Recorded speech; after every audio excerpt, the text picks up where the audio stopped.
Hey guys, if you're enjoying the content that I'm making, please click that subscribe button. Also remember to click that bell button and make sure to tick that box to send all notifications so you don't miss out on any videos. With that in mind, let's get on with the video.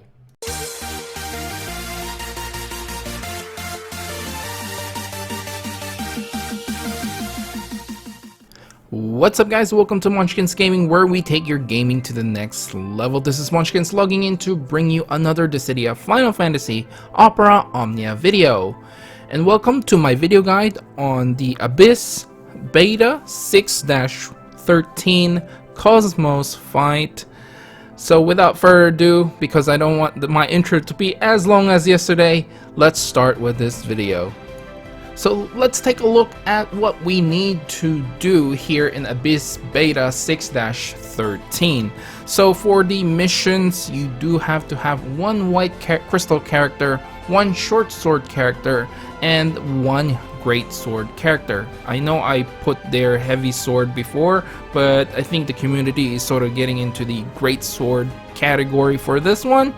So I'm gonna go ahead and follow them. Now one thing to note is you can rerun this fight. You do not have to do a perfect run. You can just do a white crystal character for your first run, and then you can just finish the other two later on depending on your characters. But if you do want all of them to be completed in one go, you do have to have all of them in your team. Now, my recommended white crystal characters are Paladin Cecil, of course, Elena, the twins, Aiko, and Sarah. As for the short sword characters, we have Furion. Onion Knight I put in there. He does a pretty good amount of splash damage as well, although he may run out of steam, but I just put him there because he's kind of subpar actually. He's pretty good, but not overly good. You have Bartz here, and of course Agrius is still going strong, Ramza, and of course Titus, which is kind of like Furion in a way. Titus did get his rework as well, so if you have his EX, it's gonna be extremely good. As for the great sword characters, again you have Paladin Cecil, you got Squall, Cloud, Sephiroth, Zack, Cypher, Vayne, Ash, Beatrix, and Jet. In my opinion, I probably would pick like Paladin Cecil, which sort of covers both the white crystal plus the great sword. That means you're open up to two other characters, which can be anyone that you have that is basically max limit broken. Cloud can do pretty well. Zack, of course, is pretty good as well. Cypher can be, in a way. He does have splash damage, but of course you have Vayne. Ash, you will have to wait for her EX, I believe, because yeah, she's not that great at the moment. So if you do get her EX, she might be quite useful for this fight. Okay, so now that we've got that out of the way, it's time to take a look at some of the strategies that I have implemented. Now, the first wave, we are treated with the HERETIC Lamia Queen, which we all know what the Lamia Queen is like, but obviously they do have a difference in their weaknesses and resistances. Now, for the Lamia Queen, it's the Thunder, Water, and Magic weakness. As for the strategy that I've implemented, well, let's talk about the mannequins first, because I actually didn't have enough space to write all of this. So the Yang mannequin is actually weak to the melee and it resists to ranged physical attacks, while the Edge mannequin is weak to a multiple amounts of elements, the ice, wind, thunder, and also has a magic weakness as well, and it has a resistance to ranged physical attacks just like the Yang mannequin. Now, the important thing to note here is splash damage is key. Unfortunately, she will revive the mannequins one or twice in your run because they do have a ton more HP than usual. Unless you can delay her really well, then she will revive one of her mannequins. But don't worry, they don't actually have a lot of they don't actually have a lot of HP, so if you have a good splash damage, then you should be fine. Now she will also open up with the magical allure, so having Lena or Selphie can prevent this. This helps out missing a turn. However, if you don't have any of them, it's not really the end of the world. Alright, let's take a look at the second wave, which is the 2 Heretic Iron Worms.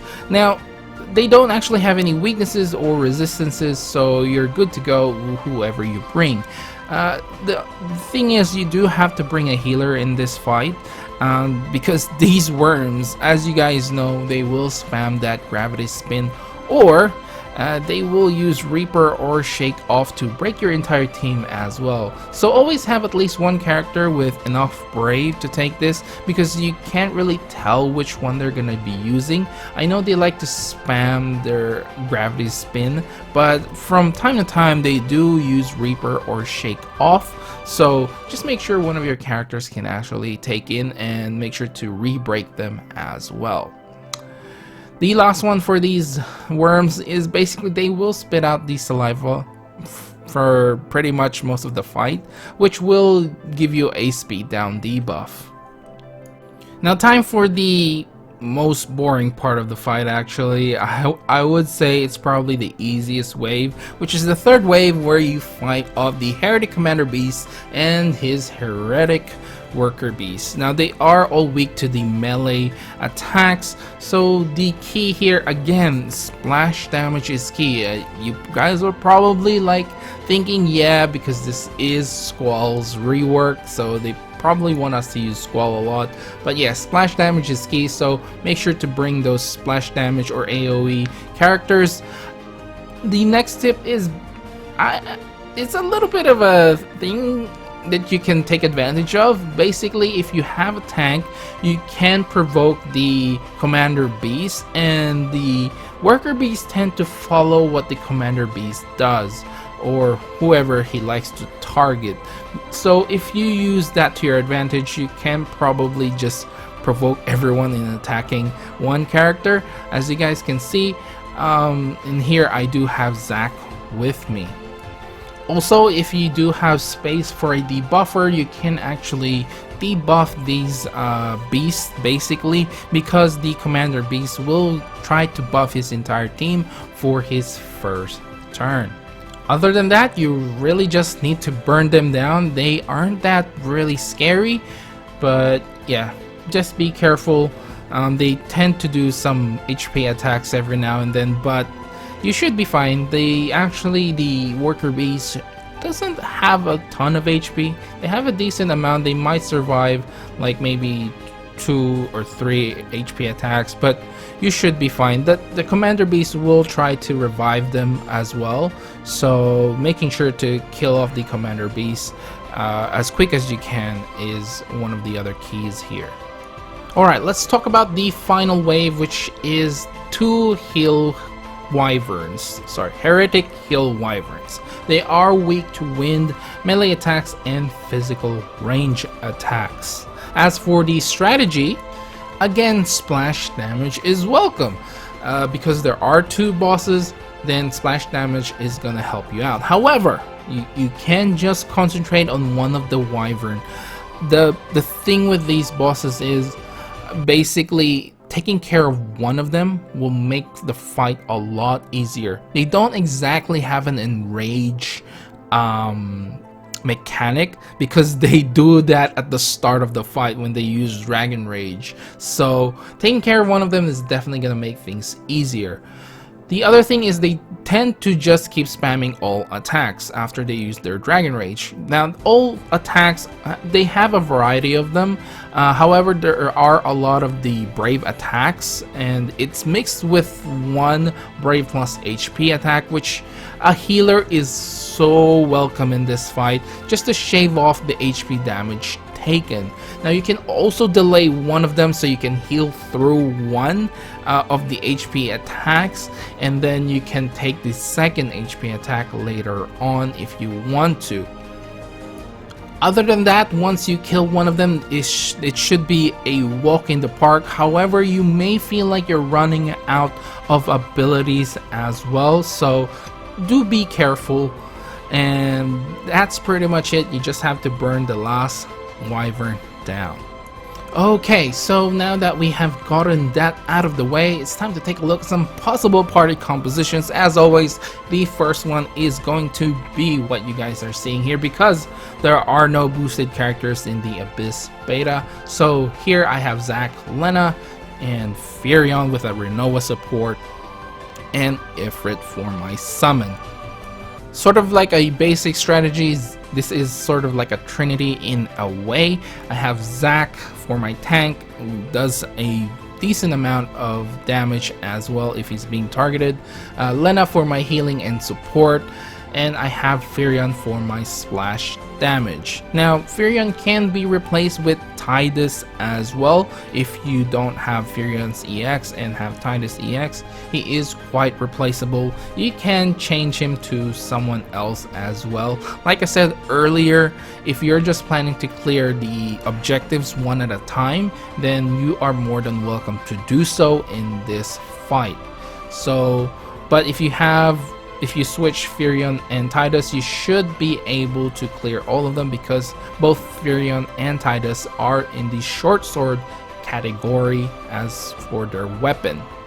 The next one is Vayne, Echo, and Bartz with Vayne/Golbez support with an Ifrit summon. Now the key here is obviously going to be Vayne.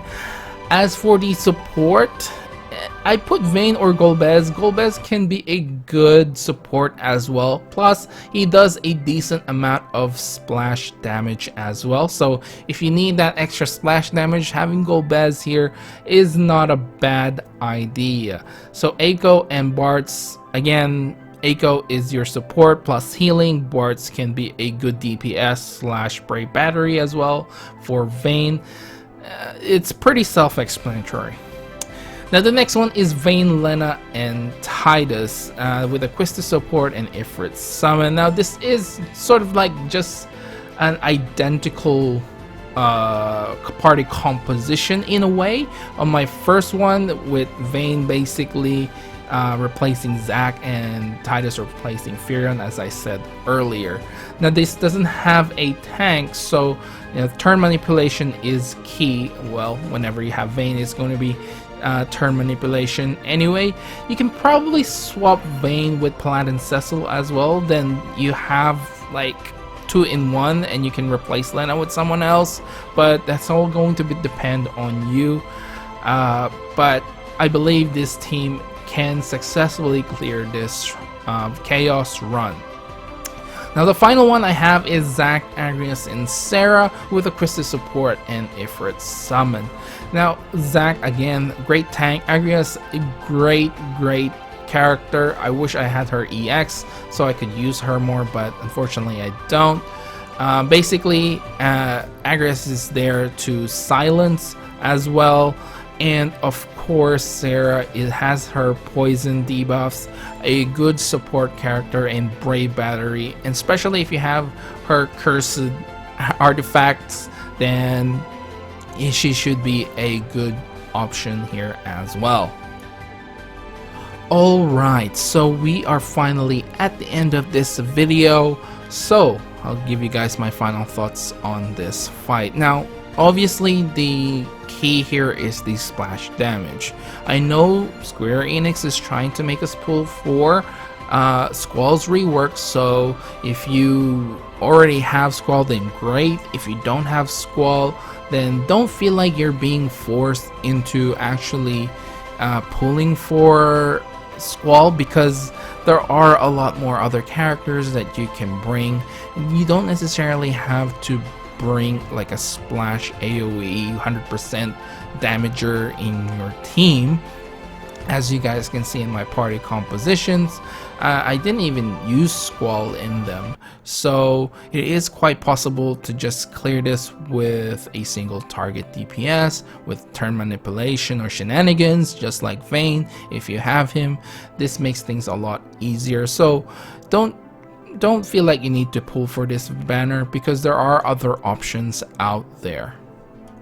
Now overall, the fight itself, I would say it was quite challenging, although the third wave is kind of disappointing disappointing in a way.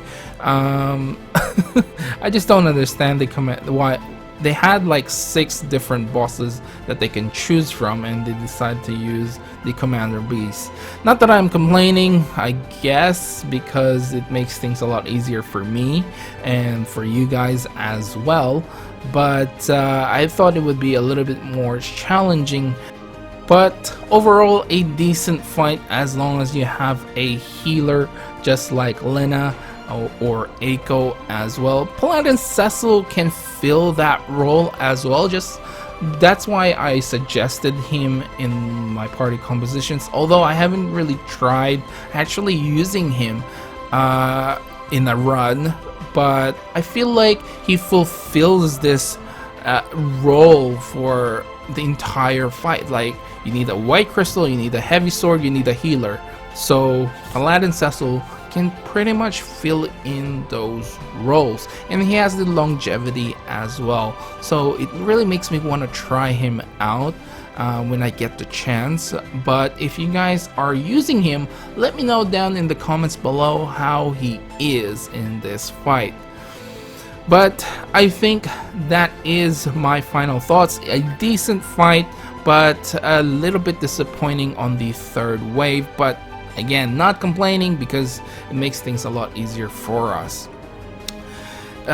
So I'm gonna end this video right here. Remember to click like, subscribe, and share this video if you find it helpful at all. As always, I like to hear from you guys what you think of this fight. Leave it down in the comments below. Which teams did you use to beat this fight? And as you guys noticed, I did not cut off any footage this time. I just let it run so you guys can just watch it, even though it's not synced to my strategies and stuff. I think watching the entire fight is actually sometimes more helpful than cutting it and just seeing the end of it, so you guys can see what sort of choices I made if you decide to ignore my voice and just watch the video. Let me know down in the comments below if you prefer it like this, because this is what I usually do with my EX or Cosmos video guides. I just wanted to try a little bit different before, but I found that I'm cutting a lot of stuff that you guys probably want to see. So yeah, leave down in the comments below. Make sure to follow me on Twitter and on Facebook at Monchkinz Gaming. This is Monchkinz logging off, and I'll see you guys in the next level.